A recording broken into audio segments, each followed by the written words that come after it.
So, we have the Miami Dolphins on the clock.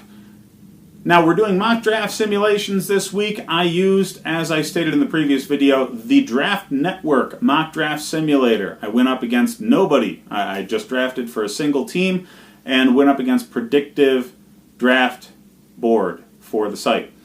So, you're going to see some players overlapping from team to team now and again. That's mostly because I am higher on certain players than this source is. But we're getting into the Dolphins and their team needs right now. Now, they got rid of Tannehill. That's the story of the offseason. Okay, they moved away from the cornerstone of what was the previous regime and Adam Gase's coaching staff, and they need to move on. Okay, this is a full gut job rebuild.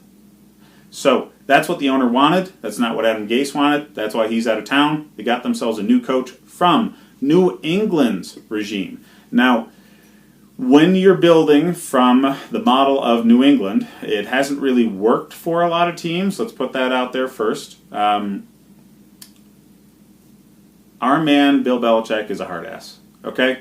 He wants things a certain way.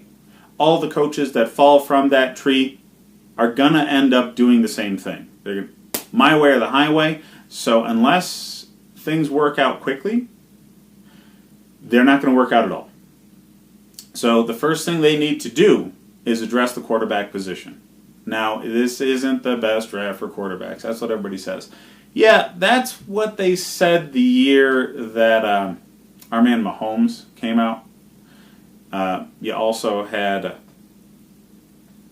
Houston and Chicago picking up their starting quarterbacks in Deshaun Watson and, oh God, I'm blanking on names today. But either way, we got 3 playoff caliber quarterbacks only 2 years after they were drafted out of a year that everybody says it was going to be a bad draft for quarterbacks. So seriously, that's just a bunch of noise. Okay, there's going to be a quarterback or two that's useful in this draft. And personally, I think Dwayne Haskins is the way to go for Miami.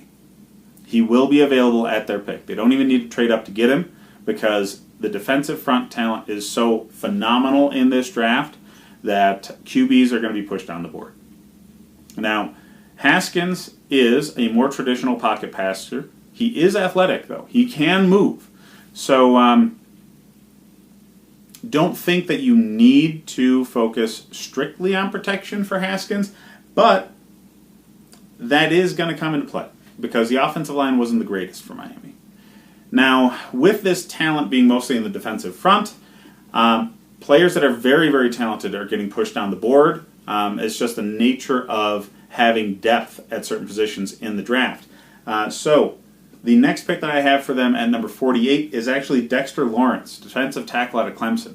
Now, him being available at that pick, you have to snap him up, all right? Dexter Lawrence is a first-round talent. Now, there's going to be a lot of first-round talent defensive linemen available in the second and even into the third round this year. There are that many, okay? But with that being a need position for Miami, their defensive front was not great. Okay, people just ran all over this team. And, yeah, Dexter Lawrence is the model defensive tackle. He's the prototype. Okay, when you think of a defensive tackle, you think in like the 6'2" to 6'4" range. You think 300 plus pounds, but still athletic enough to move and get after the passer. Now, him and Christian Wilkins, from the same school, by the way, are really the perfect ones for that model. Quinnen Williams and Ed Oliver are more twitchy athletes, and they're going to be able to rush the passer better than necessarily run defending, but still be able to defend the run on the way. So I would expect both of those players to go before Lawrence and Wilkins. So Lawrence, Wilkins, either one of them is going to be available at this pick and should be snapped up. After that, you have to rebuild the offense here. Okay, you really have to. They didn't really have any sort of consistency. A lot of that's because of the injuries to Tannehill. I get it. But with a very strong offensive system in what Adam Gase was running, you would think that they'd be showing a lot more flash. they've moved on from most of the offensive talent that they had. So, with this pick in the 3rd round, I picked up Paris Campbell, who is a fantastically talented person out of Ohio State that I think just got buried on that roster because it's Ohio State. Okay?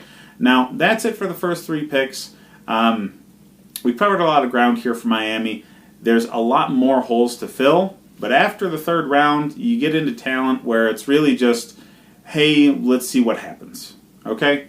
So, these 3 guys, Campbell, Lawrence, and Dwayne Haskins, are going to be cornerstone pieces for this franchise moving forward, and that's what a new coaching staff needs down in Miami.